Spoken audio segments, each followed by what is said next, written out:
Ya ayyuhalladzina amanu dzkurullaha dzikran katsira. Ini Pak Bupati begitu semangat, penyampaiannya enggak semangat. Ya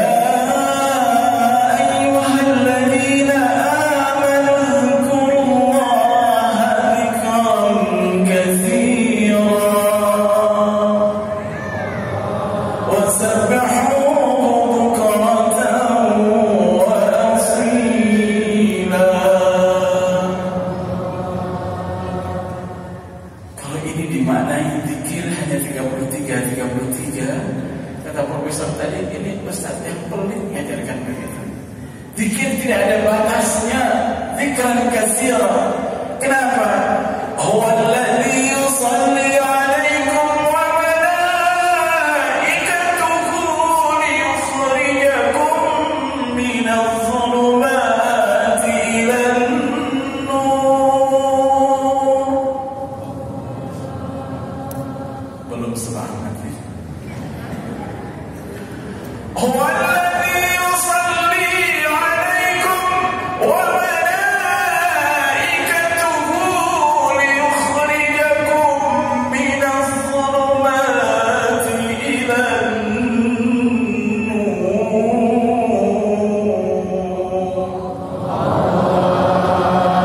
Kenapa berzikir? Dialah Allah yang menginginkan, dialah Allah dan para malaikatnya menginginkan atau berharap agar dia bisa mengeluarkan kita dari alam gelap menuju cahaya. Zikir sebagai syarat Allah akan mengeluarkan kita dari alam gelap menuju cahaya. Alam gundah gulita, alam sengsara menjadi alam yang bahagia. Huwallazi, dialah Allah, yusalli alaikum, Allah akan berikan salawat. Oh, selama ini kita dengar salawat itu Allah kepada Nabi Muhammad, innallaha wa malaikatahu yusholluna 'alan nabi. Tapi di sini orang yang ahli zikir, orang yang sering berzikir, Allah akan bacakan salawat kepada orang-orang itu. Amin. Bahkan para malaikat-malaikatnya. Agar apa? Liyukhrijakum minadh dhulumati ilan nur, agar kita bisa keluar dari alam gelap menuju cahaya. Jemaah sekalian rahimakumullah, ayat itu berujung wa kana bil mu'minina rahima, wa kana bil mu'minina rahima, ya. Wa kana bil mu'minina rahima, Allah dengan orang-orang mukmin itu rahim, sayang. Allah dengan orang-orang mukmin mukminat rahim, sayang. Oh Pak, siap kita disayang oleh Allah? Oh, siap disayang Allah? Banyak berzikir. Kalau kita ingin disayang oleh Allah, banyak berzikir. Baik, sayang. Yang kedua, kenapa kita peringati Maulid? Kata Pak Bupati tadi, sudah nggak ada bid'ah karena semua sudah menerima. Setuju saya. Rasulullah sallallahu alaihi wasallam, mari kita sedikit lihat. Ketika Allah memberikan kabar atas kehadiran Rasulullah sallallahu alaihi wasallam, Allah katakan, Bismillahirrahmanirrahim, laqad ja'akum rasulun min anfusikum azizun 'alaihi ma 'anittum harisun 'alaikum bil mu'minina rahim. Ya. Tadi wa kana Allah bil mu'minina rahima. Kalau ini ma'anitum 'alaihi ma'anitum harisun 'alaikum bil mu'minina raufur rahim. Rasul sallallahu alaihi wasallam sangat rahim, sangat sayang kepada kita. Rasul sangat sayang kepada kita. Siapa yang disayang oleh Rasul? Rasul mengatakan dalam hadisnya, orang orang yang paling dekat denganku di hari kiamat adalah orang yang paling banyak membaca salawat kepadaku. Satu hari kita baca salawat berapa kali? Pak, satu hari kita baca salawat kepada Rasul berapa kali? Pak? Subhanallah, indah. Minimal 17 kali. Wa kana bil mu'minina rahimah, itu Allah di dalam Al-Qur'an surah Taubah terakhir dikatakan bil mu'min raufur rahim. Di sini Allah menunjukkan rahimnya kepada orang-orang mukmin, dan juga Nabi Muhammad menunjukkan rahimnya kepada orang-orang mukmin. Siap kita mempunyai hati yang penuh sayang, Bapak. Siap kita mempunyai hati yang penuh sayang. Allah Maha Rahmat, Rasul Nabiur Rahmah. Ketika kita ingin dapatkan cintanya Allah, maka harus menekankan akhlak kita kepada akhlak Rasulullah yang penuh rahmat, dan juga mencontoh asma-asma Allah, sifat Allah yang rahmah. Akhlaku bi akhlakillah.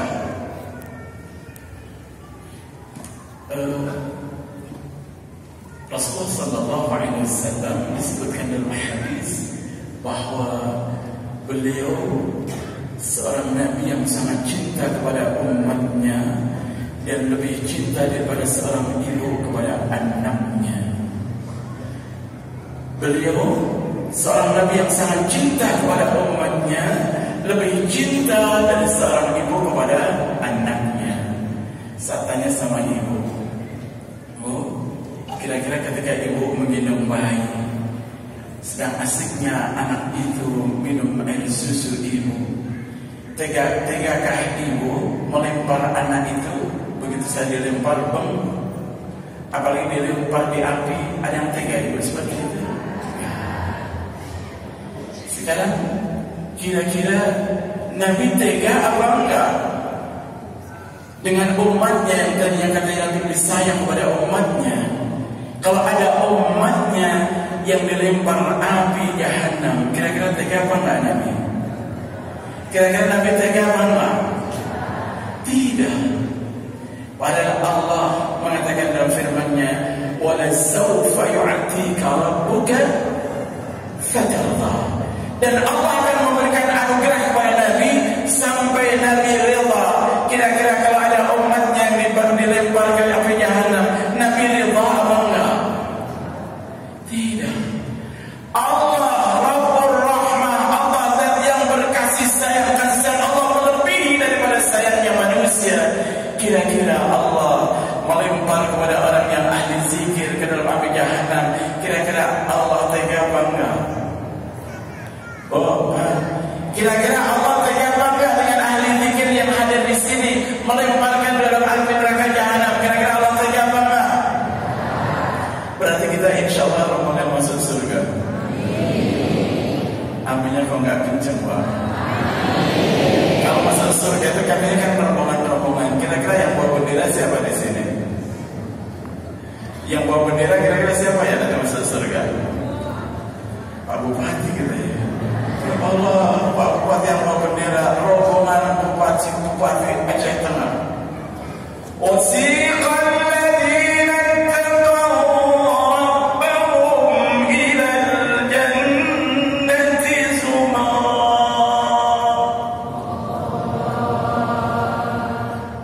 Diantar, dibawa atau dipandu oleh para malaikat, orang-orang mukmin, orang-orang yang bertakwa menuju surga, rombongan-rombongan. Amin. Mi'raj. Ketika itu Allah mengatakan, wahai Muhammad, arsy yang mulia milik siapa? Nabi mengatakan, milik engkau ya Allah. Kursi yang luas milik siapa wahai Muhammad? Milik engkau ya Allah. Bumi, langit yang menciptakan milik siapa wahai Muhammad? Nabi Muhammad menjawab, milik engkau ya Allah. Benar Allah bertanya, Muhammad, dirimu milik siapa Muhammad? Nabi Muhammad dia menangis dia. Kemudian Allah sendiri yang berfirman, dirimu milik umat yang mau membaca salawat kepadamu. Kau miliknya orang yang banyak membaca salawat kepadamu. Hadirnya maulid adalah salah satu bentuk salawat kepada Nabi. Karena salawat di antara maknanya adalah menyanjung.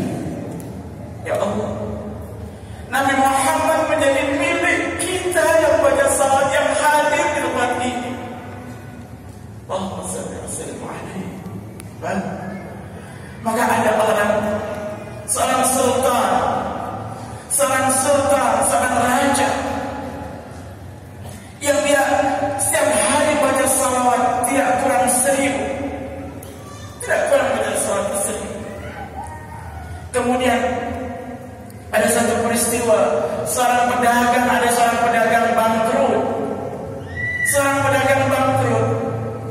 Pedagang bangkrut utang 500 dinar, cukup banyak itu. Akhirnya karena dia tidak bisa bayar utang, disidang dan diputuskan untuk dihukum. Ketika mau dihukum, orang ini mengatakan, Tuan Hakim, saya siap untuk dihukum, tapi saya harus bilang dengan keluarga saya, harus bilang dengan istri saya, karena takut dia mencari nanti. Boleh, silakan, tapi harus ada orang yang mewakili kamu, yang menjamin kamu, takut nanti kamu hilang. Ketika dia mencari orang-orang yang mau menjamin, gak ada yang bisa menjamin, gak ada yang mau menjaminnya. Yang terjadi apa? Setelah dia pikir, dia mengatakan, aku punya Rasulullah. Setelah itu dia mengatakan, Pak Hakim, yang aku jaminkan adalah Rasulullah. Kok kaget dia? Lo kok bisa langsung menjadi jaminan? Ya, kalau aku gak datang, maka aku siap dikeluarkan dari umat Rasulullah. Kalau aku gak datang, aku siap dikeluarkan dari umat Rasulullah. Kok kaget Pak Hakim? Hakimnya akan salah. Baik kalau kita aku yang jamin. Akhirnya pulanglah dia. Sampai di rumah, utang kita nggak bisa bayar dan aku dibersihkan di penjara. Tapi Pak, kenapa bisa pulang? Iya, aku tadi nyari jaminan nggak dapat. Akhirnya Rasul yang aku jaminkan, kalau aku nggak datang, maka aku siap dikeluarkan dari umat Rasul. Istrinya wanita salihah, ahli zikir kayak ibu-ibu di sini. Amin. Dia mengatakan, ya, kenapa juga tidak kau minta Rasul yang bayarin utang? Minta saja kepada Rasulullah yang bayarin utang. Akhirnya suami istri yang saleh-salehat itu munajat malam harinya. Tidurlah dia. Kemudian dia bermimpi ketemu Rasulullah sallallahu alaihi wasallam datang. Dan kalau didatangi Rasulullah, tidak akan disumpahkan oleh siapapun, pasti Rasul datang. Ketika itu kemudian Rasul mengatakan, Fulan bin Fulan, kamu untuk bayar utang minta saja kepada hamidku yang dia berhutang kepada aku. Kepada hamidku yang berhutang kepada aku. Siapa dia wahai Rasulullah? Dia adalah sultan. Bagaimana saya akan bisa meyakinkan bahwa sultan berhutang? Suruh bayarin hutang saya, bagaimana dia yakin? Katakan bahwa hamidku itu berhutang kepada aku, suruh bayarin hutang.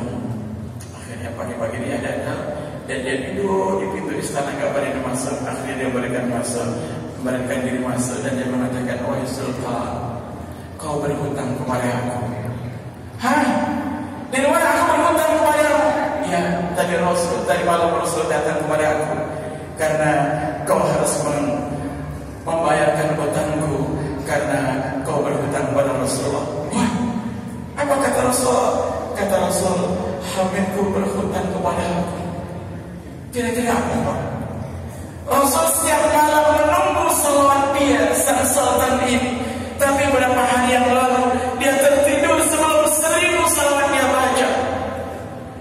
Dan pasti tidak ada yang mengetahui kecuali hanya Rasulullah, karena dia tidak pernah berbicara kepada siapapun berapa dia baca salawat. Menangislah sultan, berapa utang kamu? Utang saya 500 dinar, saya bayar. Kemudian apa kata Rasulullah? Hal minku sang pemujiku berhutang kepadaku. Dia nangis lagi. Saya kasih hadiah kamu 250 dinar. Apa kata Rasulullah? Hal minku memujiku. Dari 500 sampai 5 kali. Hanya ingin dengar apa komentar Rasul tentang salawatku. Akhirnya si fulan bin fulan ini mendapatkan 500 dinar ditambah 2.500 dinar. Begitu kemudian dia ke Pak Hakim saya mau bayar utang. Sebentar, stop. Gara-gara kamu semalam aku didatangi Rasulullah. Rasul suruh aku membebaskan utang, aku bayar utang karena aku nanti akan didoakan, akan diberikan keringanan oleh Rasulullah. Aku bayar utang, dibayar, dikasihlah dia 500 dinar. Sebentar kita tunggu dengan orang yang punya uang. Dia datang dengan lemes dan dia menangis sepanjang jalan. Hakim mengatakan, nih orang yang berhutang kepadamu akan bayar hutang kepadamu. Tidak Pak Hakim, gara-gara dia aku didatangi Rasulullah, bebaskan hutangnya, aku akan mohon kepada Allah, kau dibebaskan oleh Allah dari api neraka jahanam. Akhirnya orang itu mendapatkan uang berlipat-lipat ganda gara-gara cinta kepada Rasulullah sallallahu alaihi wasallam dengan banyak membaca salawat. Hadirnya kita bermaulid, kita harus membangkitkan semangat, meluruskan barisan kita. Kita makin mencintai Rasulullah dengan banyak membaca salawat. Ibnu Hajar mengatakan baca salawat tidak hanya sekedar membaca, akan tapi salawat yang lebih indah tentunya mengamalkan seluruh ajaran sunnah-sunnah Rasulullah sallallahu alaihi wasallam, mengamalkan akhlak Rasulullah dalam kehidupan sehari-hari kita. Pak, Bu, iya. Kira-kira kita mengambil pola akhlak orang lain selain Rasulullah, sementara Allah menjamin bahwa dia adalah role model yang harus kita kerjakan. Kita ingin dicintai sama Rasul, tapi akhlak kita akhlak Abu Jahal, akhlak orang-orang yang pelit, akhlak orang yang provokasi, akhlak orang-orang yang jahat, akhlak orang yang cinta harta. Bagaimana Pak? Walaupun kita hafal sejarah Nabi, walaupun kita hafal tentang tarikh Nabi, tapi kalau akhlak kita tidak bisa menirukan akhlak Rasulullah, nggak bisa menjawab pertanyaan itu. Pak, nggak bisa menjawab itu. Jadi peringatan Maulid di antara maknanya adalah bagaimana kita mengintroduksi, memasukkan akhlak Rasul dalam kehidupan kita sehari-hari. Ayo, sekarang akhlak siapa yang sekarang lagi model di tanah air kita? Provokasi sana, provokasi sana. Semua berita hoak dianggap benar, ya Allah. Dan semua merasa halal untuk memproduk hoak. Ya Allah. Kita ingin negeri kita negeri yang damai. Negeri ini adalah negeri terbesar umat Islam. Negeri adalah negeri yang aman, sentosa, balatan, thayyibatul, walaupun ghafur. Allah sangat cinta kepada kita. Tapi kita harus bersyukur. Subhanallah. Rasul, kalau kita melihat atau membaca sejarah Nabi, subhanallah, Pak. Kalau kita tidak meneteskan air mata cinta, bukan umat Muhammad, indah Rasul sallallahu alaihi wasallam, akhlaknya indah. Kita bandingkan dengan umat nabi-nabi yang dulu, dengan nabi-nabi yang dulu, jauh. Misalnya Nabi Musa saja. Nabi Musa itu kalau Nabi Musa mau berhadapan dengan Fir'aun, dia mengatakan lama doanya, Rabbi shrah li sadri wa yassir li amri wahlul 'uqdatam min lisani yafqahu qawli. Rabbi shrah li sadri, lapangkan dada kami ya Allah, fasihkan lisan kami ya Allah, mudahkan urusan kami ya Allah.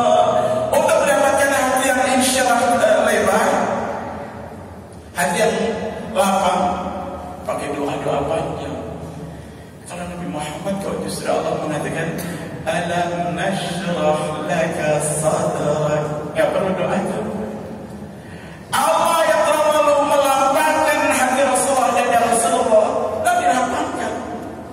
Ketika Nabi Musa coba, ketika akan memberikan minum kepada umatnya, fadrib bi'asakal hajar, tongkat yang bisa untuk pukul batu, lalu muncul 12 mata air. Ketika Nabi tidak ada untuk berwudu dan minum di pagi hari, sementara umatnya sekitar 300 orang, dari mana air muncul? Dari dirinya, dari tangannya muncul air. Disitulah umatnya berwudu, disitulah umatnya sahabat-sahabat yang meminum air yang suci. Subhanallah. Mulianya Rasulullah, cintanya Allah pada Rasulullah luar biasa. Tapi mari kita lihat orang yang sangat dicintai oleh Allah, orang yang sangat dimuliakan oleh Allah, orang yang sangat diagumi oleh seluruh manusia. Bagaimana Pak? Hidupnya menderita, hidupnya prihatin. Untuk mengajar umatnya tidak instan, tapi perjuangannya luar biasa. Ya, perjuangannya luar biasa. Nabi dikatakan di sana, ketika keluar dari kota Taif, dilempari batu dan kotoran unta, diusir oleh anak-anak kecil dengan batu-batu kecil mereka melempar, dan kakinya pun berdarah, mukanya berdarah. Nabi tidak dapat pengikut satu pun dari Taif. Apa kata Nabi? Apa kata malaikat? Malaikat tidak punya nafsu marah. Minta izin kepada Rasulullah dilempar dengan Jabal yang ada di Taif. Apa kata Nabi? Jangan. Aku menginginkan dari orang-orang Taif ini nanti ada generasi yang beriman kepada Allah. Coba itu disabarinya. Mau disiksa jangan. Ya. Allah Subhanahu wa ta'ala bahkan memberikan cobaan kepada Nabi, diusir dan diusir. Subhanallah. Panjang ceritanya. Tapi yang jelas bahwa ketika Nabi dalam keadaan menderita, kesimpulan Nabi mengatakan, Tuhan, kepada siapa ini akan dicampakkan? Kepada orang yang membenciku sehingga aku ditawan atau aku disangkuti. Tapi kalau kau tidak marah kepadaku, fala ubali, aku tak peduli ya Allah, asal kau tidak marah kepadaku. Walaupun aku disakiti oleh umat, oleh manusia, aku tak peduli ya Allah, asal kau tidak marah kepadaku. Subhanallah, kalau ini menjadi akhlak para ustaz, para penganjur agama, indah. Subhanallah. Kalau di Aceh Tengah ini ustaz-ustaznya guyup, rukun, santun. Jangan seperti yang di Jakarta, Pak. Ya Allah, udah biar di sana aja yang saling kasar-kasar. Biar di Aceh ini damai. Insya Allah, amin ya rabbal alamin. Jamaah sekalian rahimakumullah, yuk kita belajar untuk mencintai Rasulullah sallallahu alaihi wasallam dan belajar untuk mengikuti seluruh ajakan dan ajaran Rasulullah sallallahu alaihi wasallam. Mudah-mudahan yang sedikit bermanfaat bagi kita. Pasti belum puas dan saya memang tidak biasa memuaskan gitu ya. Mudah-mudahan bermanfaat. Kita akan lanjutkan berzikir. Nanti akan duet saya Pak Buyung dan juga Ustaz Muhammad pada sini insyaallah. Ya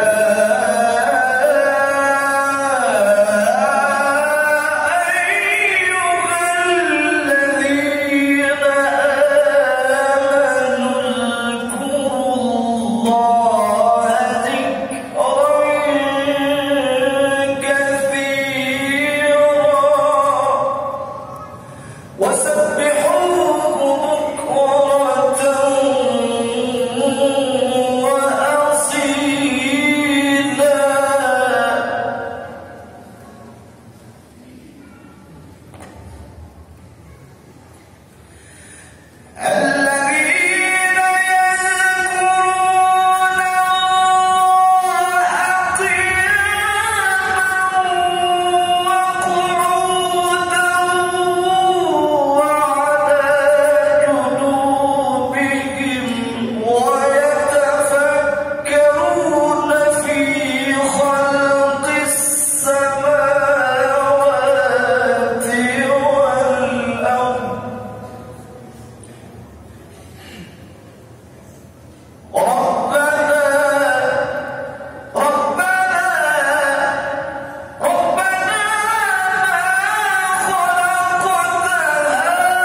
berzikirlah dengan menyebut nama Allah, zikir yang sebanyak-banyaknya, dan bertasbihlah kepadanya di waktu pagi dan petang.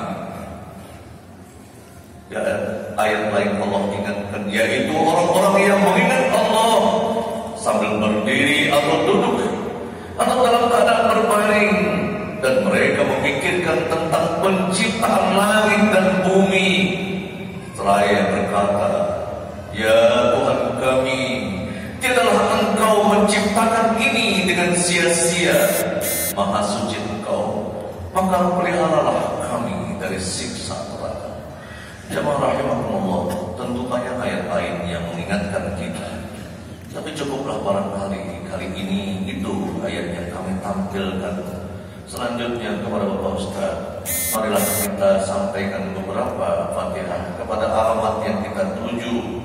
Semoga Fatihah kita didengar Allah dan Allah kabulkan di hari yang sungguh bersejarah ini.